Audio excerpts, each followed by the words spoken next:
Saudara, Shalom. Kita bersyukur untuk hari ini kita membahas sebuah tema yaitu sola gratia.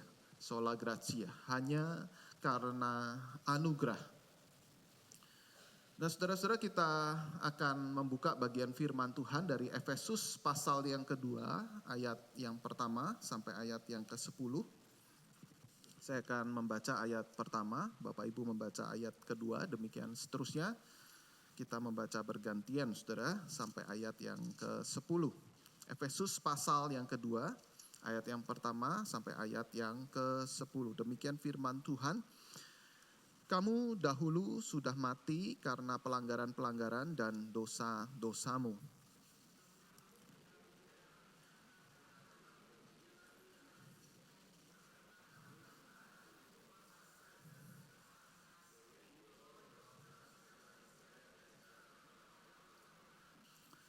Sebenarnya dahulu kami semua juga terhitung di antara mereka ketika kami hidup di dalam hawa nafsu daging dan menuruti kehendak daging dan pikiran kami yang jahat.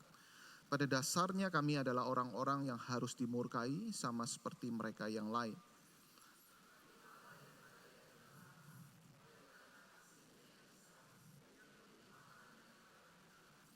Telah menghidupkan kita bersama-sama dengan Kristus, sekalipun kita telah mati oleh kesalahan-kesalahan kita, oleh kasih karunia kamu diselamatkan.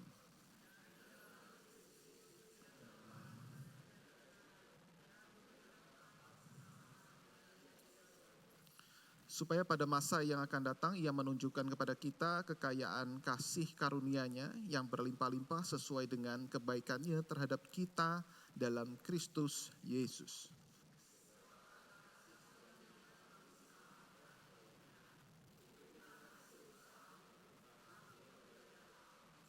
Itu bukan hasil pekerjaanmu, jangan ada orang yang memegahkan diri. Karena kita ini buatan Allah, diciptakan dalam Kristus Yesus untuk melakukan pekerjaan.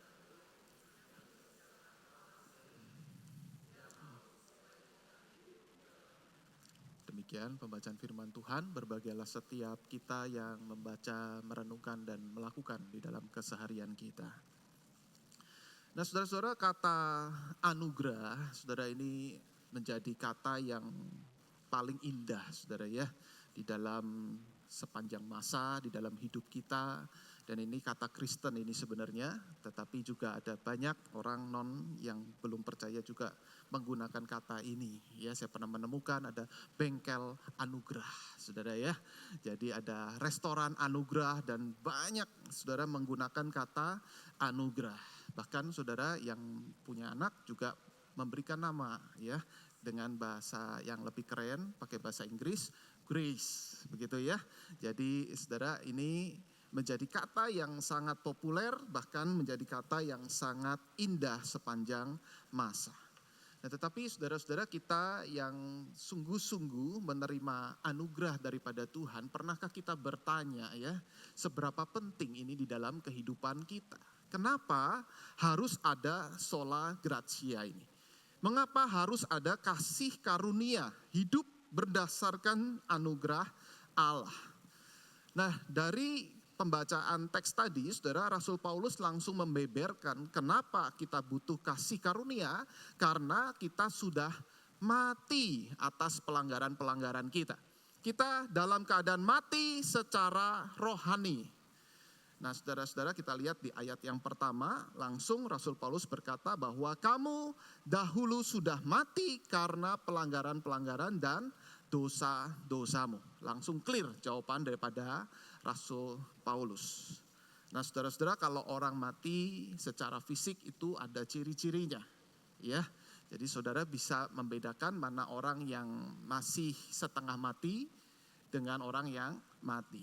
Ya, apa ciri-cirinya? Ya banyak, begitu kan, ada tanda-tandanya sudah tidak bisa bernafas. Saudara akan pegang di sisi hidungnya barangkali, oh sudah tidak ada nafasnya, gitu ya. Denyut nadinya juga sudah tidak ada, ya. Digoyang-goyang juga sudah tidak bergerak, ya.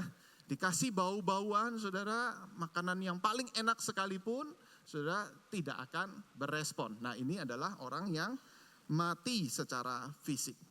Maka kalau kita kaitkan dengan kematian yang dalam arti secara rohani, saudara, ketika Rasul Paulus berkata mati di sini dalam kaitan dengan hal rohani, meskipun nanti dalam fisik kita suatu hari kelak kita juga akan mati, saudara, di sini juga ada ciri-cirinya, saudara. Tidak tertarik dengan hal rohani. Ini ciri-ciri di mana seorang mati rohani.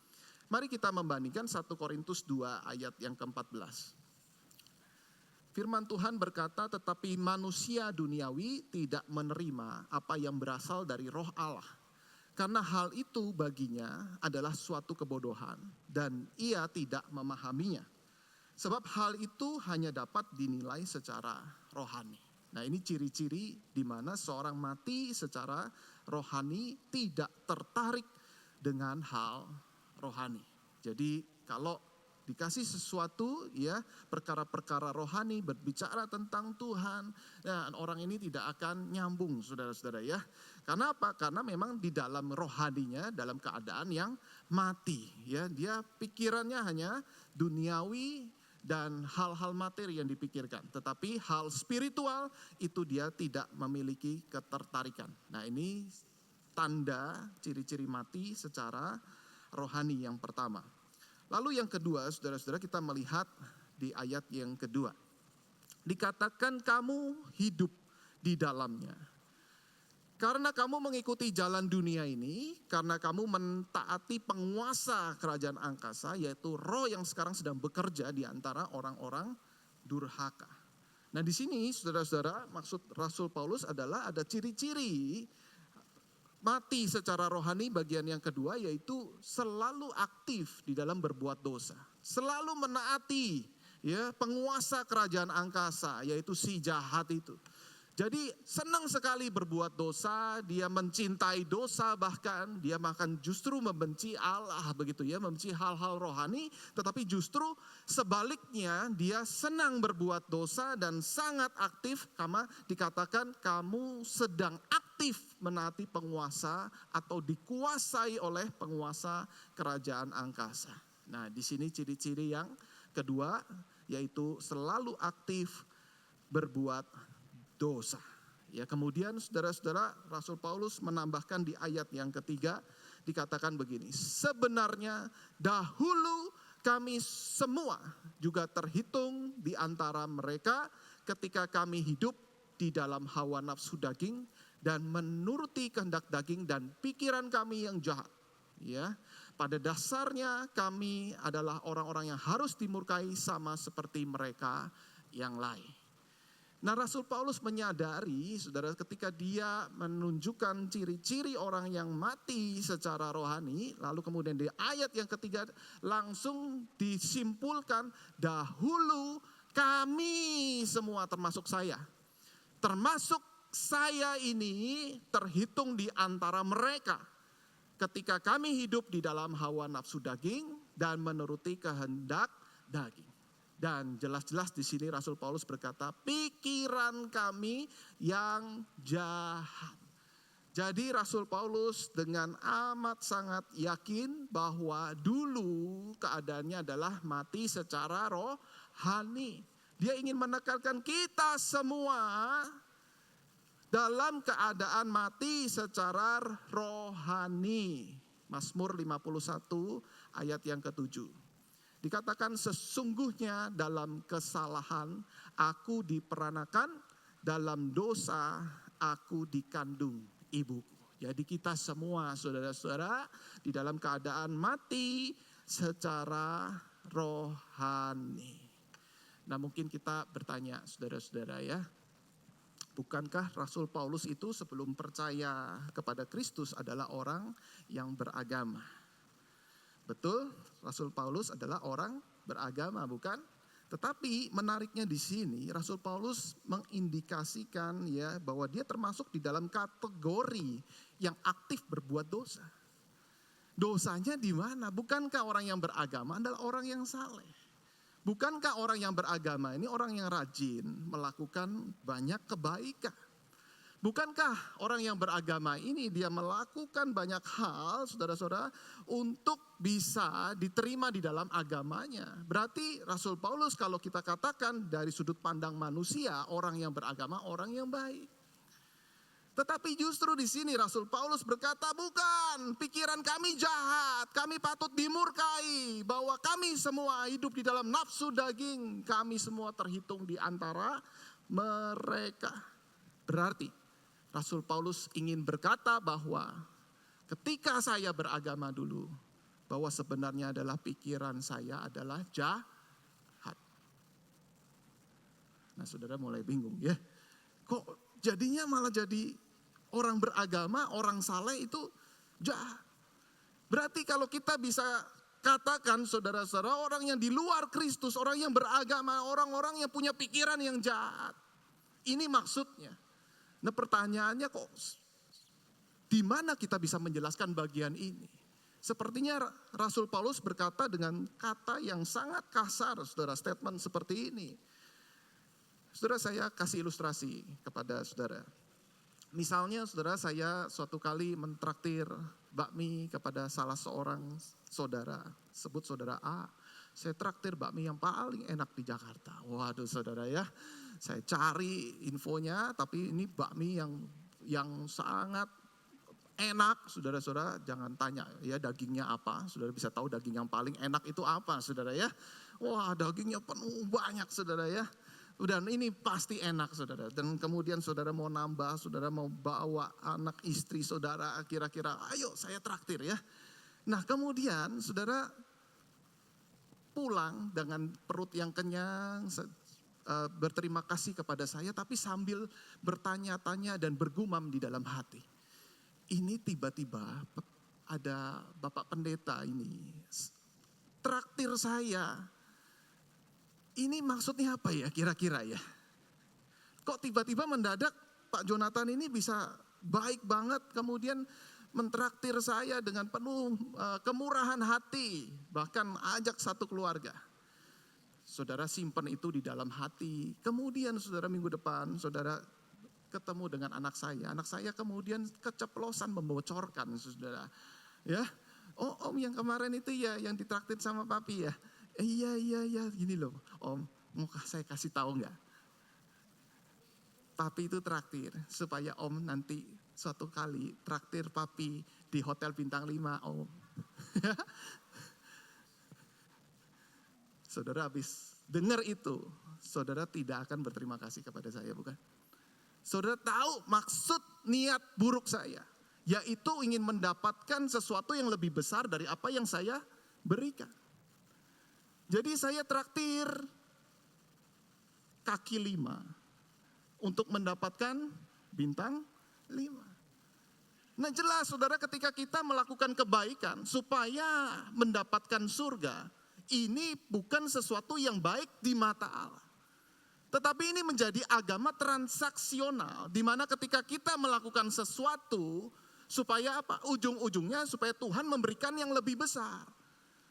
Jadi kita sedang menyuap Tuhan dengan kebaikan-kebaikan kita supaya Tuhan tolong engkau memberikan surga kepada saya. Engkau memberikan keselamatan, engkau memberikan berkat yang jauh lebih besar daripada saya. Sudah ketika mendengar misalnya saya berkata seperti itu, anak saya berkata seperti itu, membocorkan, saudara langsung mau muntah. Saudara bukan berkata bahwa oh ya lanjutkan ya puji Tuhan, bukan. Saudara langsung enek sama saya ketika berjumpa dengan saya. Karena apa yang saya berikan itu ternyata tidak tulus dan mengandung unsur supaya mendapatkan hadiah yang lebih besar. Itulah yang dimaksudkan oleh Rasul Paulus. Pikiran kami jahat. Saudara, nggak mungkin ketika kita tahu ada berita seorang yang sudah divonis mati karena pelanggaran dan kejahatannya sedemikian banyak. Saudara sudah membunuh, mungkin dia sudah menjadi bandar narkoba, kemudian dia sudah memerkosa banyak wanita, ada vonis mati, lalu kemudian sambil menunggu vonis dan dieksekusi vonisnya tersebut, saudara-saudara, orang ini saudara ternyata dia berbuat baik. Oh, dia memberikan bantuan sosial untuk anak yatim piatu, dia menyumbangkan dana ke gereja, dan kemudian banyak hal mendirikan sekolah untuk orang-orang yang tidak mampu. Saudara, tidak mungkin kita akan berkata bahwa tolong bebaskan dia. Karena apa? Karena vonis sudah dinyatakan dan harus dieksekusi. Kecuali ada pribadi yang menggantikan daripada hukumannya. Nah, itu maksud daripada Rasul Paulus. Oleh karena itu saudara, dikatakan Roma 3 ayat yang ke-12. Dikatakan begini, semua orang telah menyeleweng, mereka semua tidak berguna, tidak ada yang berbuat baik, seorang pun tidak. Baik orang yang rohani sekalipun dikatakan tidak ada orang yang berbuat baik, seorang pun tidak. Yesaya 64 ayat yang ke-6. Demikianlah kami sekalian seperti orang najis, dan segala kesalehan kami seperti apa? Kain kotor. Nah, saudara, kain kotor di sini, saudara, bukan kain yang banyak debu yang buat ngelap, saudara-saudara. Di dalam bahasa aslinya, mohon maaf saudara ya, ini kain yang dipakai oleh wanita ketika menstruasi. Jadi ini pembalut wanita yang sudah dipakai, bukan yang masih bersih, yang sudah dipakai ini begitu kotor, begitu najis, saudara-saudara. Dibayangkan kesalehan itu seperti kain kotor.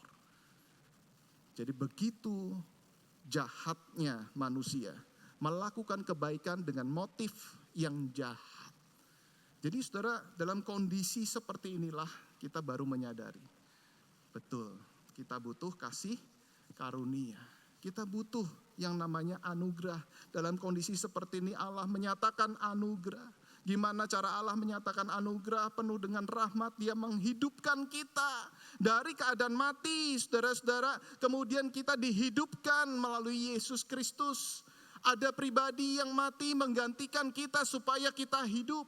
Dan dia akan terus beserta dengan kita. Bahkan dia akan memberikan tempat di surga untuk kita hidup selama-lamanya. Luar biasa yang Yesus kerjakan di dalam hidup kita.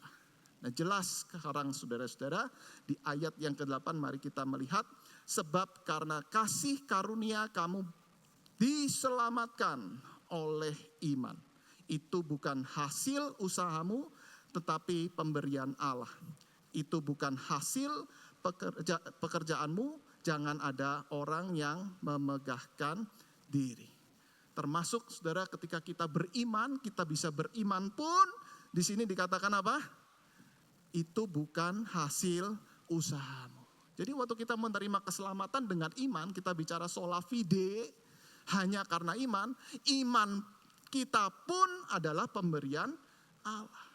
Jadi tidak mungkin saudara-saudara kita bisa berjumpa, diselamatkan oleh Allah dengan jasa kita. Dengan usaha kita, upaya kita. Kebaikan kita pun dianggap seperti kain kotor, saudara-saudara. Bahkan ketika kita beriman, oke Tuhan, aku mau percaya dengan iman. Itu semua juga adalah anugerah.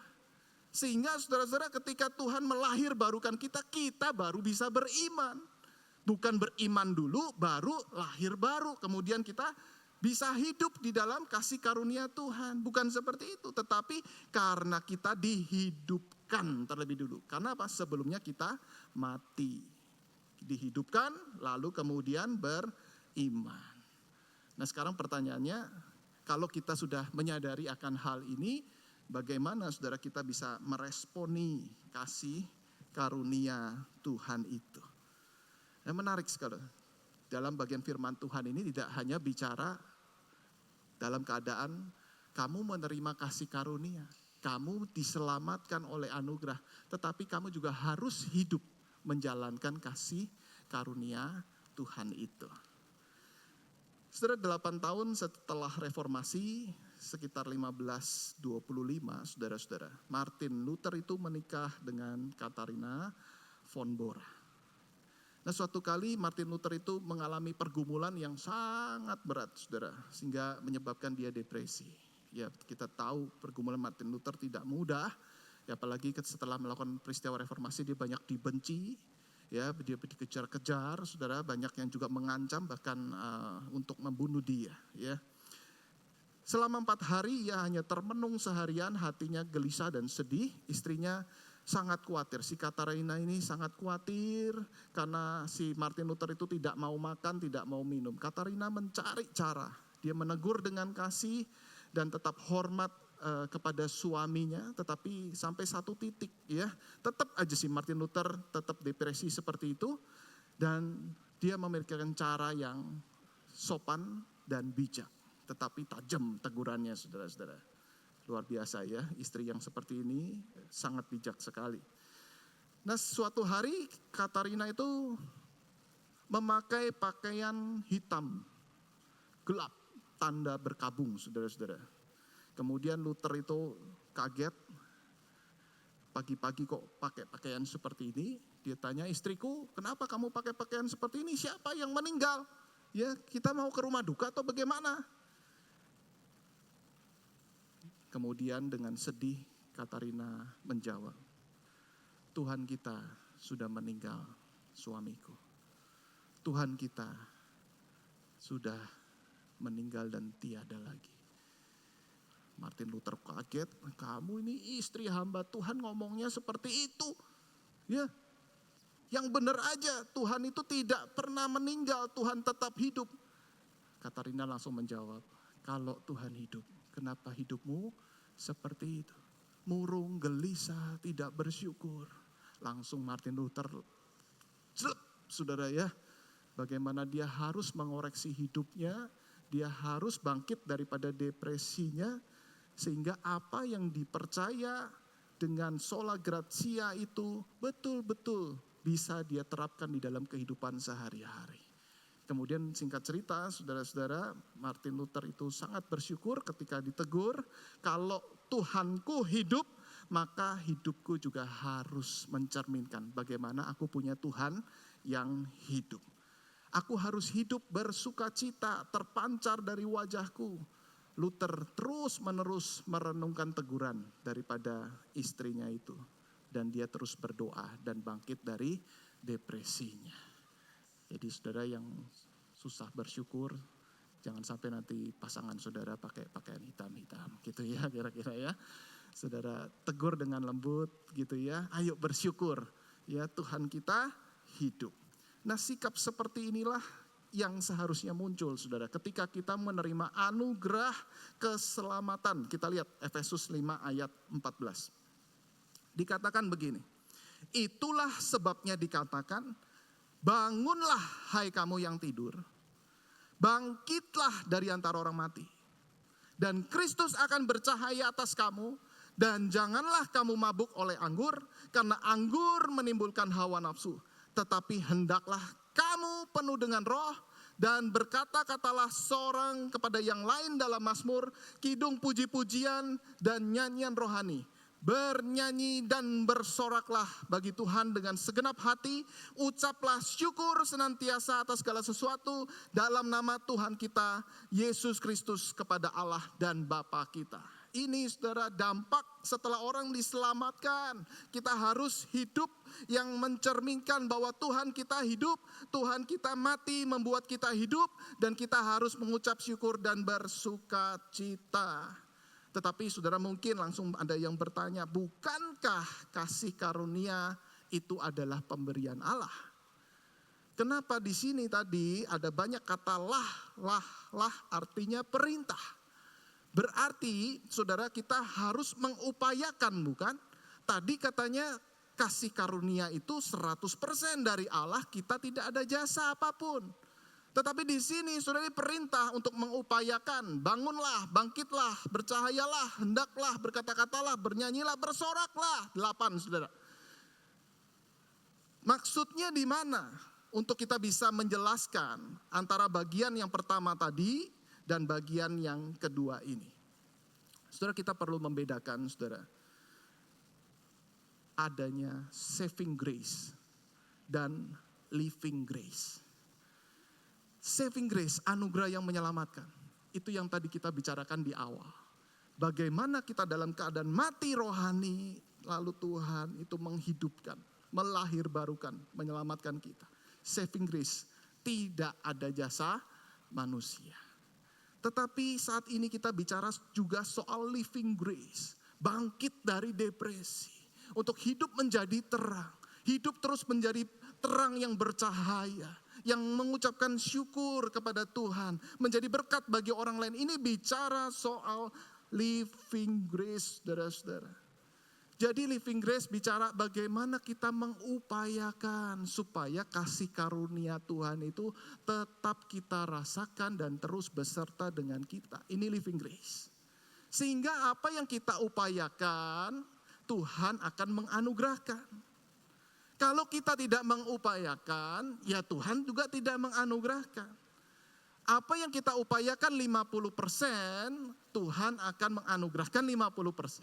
Tetapi kita mengupayakan 100%, kita berjuang dengan kesungguhan hati kita, saudara, Tuhan juga menganugerahkan 100%.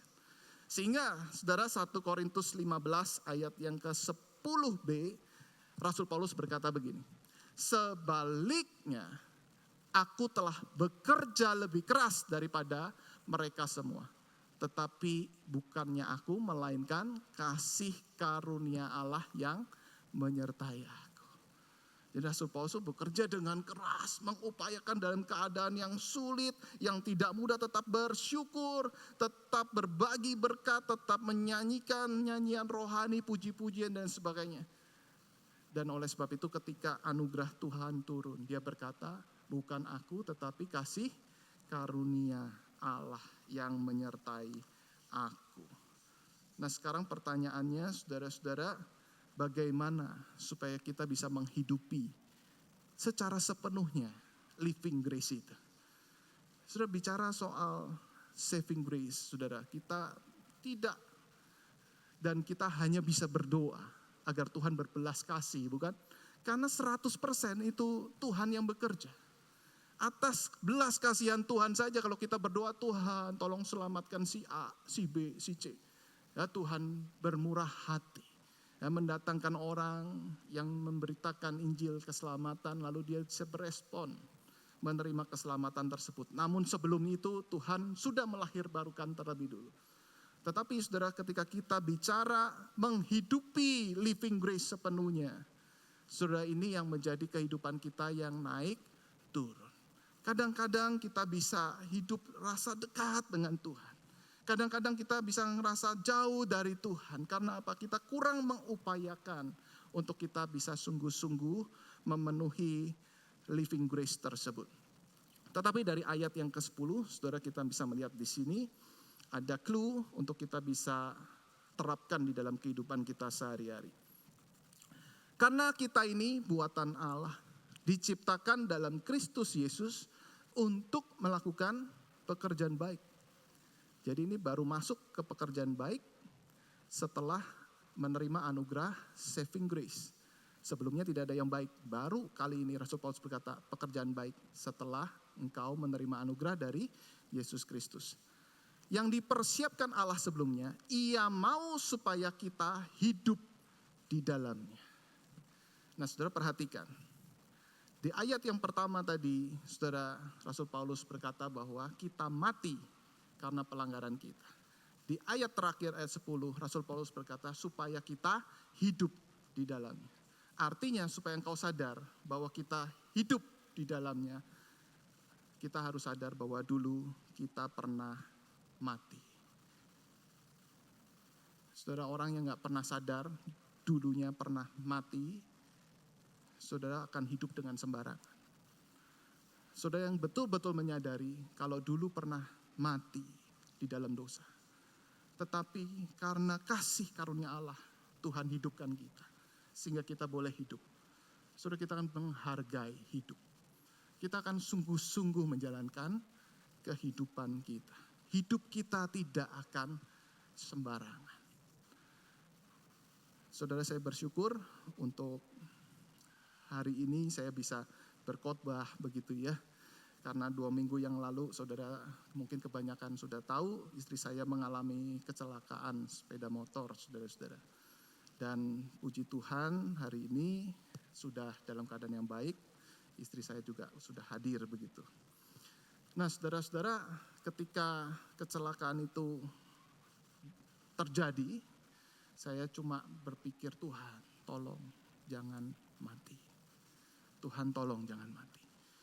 Dan ketika saya mendengar, saudara, rentetan peristiwanya, ternyata ada anak muridnya yang memberikan kesaksian bahwa mata ibu sudah putih, sudah tidak sadar.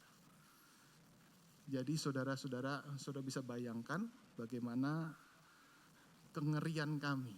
Dan betul-betul berdoa sama Tuhan. Dua anak kami yang jarang-jarang berdoa hari itu, berdoa sungguh-sungguh buat mamanya. Mama jangan mati Tuhan, tolong Tuhan Yesus, mama jangan mati. Kira-kira begitu saudara. Kesempatan saya kasih Injil keselamatan untuk anak yang kedua. Kenapa kamu takut mama mati? Karena aku sayang mama. Dan nanti kan ketemu kalau di sorga. Papa nanti ketemu sama mama, Koko ketemu mama. Nah kamu sudah pasti ketemu belum? Belum. Yang mengaku dengan jujur. Supaya kamu pengen ketemu di surga, kamu harus terima Tuhan Yesus.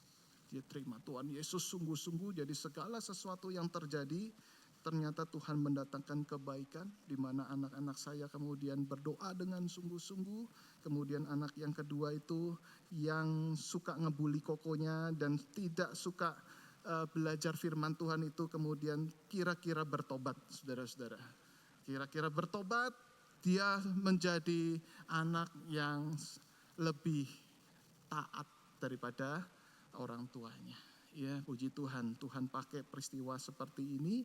Dan saudara, yang sangat indah adalah ketika Tuhan sudah melewatkan dari maut itu, saudara-saudara, kami lebih mengandalkan Tuhan di dalam keseharian kami. Jadi ketika kami keluar, Tuhan tolong hanya anugerah Tuhan kami bisa pergi dengan selamat. Ya dulu kayaknya pergi aja pelayanan saudara ya. Pokoknya sekedar pergi ya namanya Tuhan ya pasti menyertai. Tetapi belum tentu ternyata. Sudah pergi dengan hati-hati begitu ya. Tetapi kecelakaan bisa terjadi. Saudara kalau kita benar-benar menyadari bahwa kalau ada peristiwa maut dan kemudian diluputkan kita dari maut. Kita baru benar-benar sadar bahwa hidup ini betul-betul butuh pertolongan Tuhan. Ketika kita makan, minum, saudara-saudara, pernahkah kita menyadari bahwa ini adalah kasih karunia Tuhan? Kadang-kadang kita cuma hanya sekedar makan dan minum. Tahu-tahu diracun loh saudara ya. Belum tentu kita langsung bisa sehat kan. Minum kopi aja bisa diracun bukan?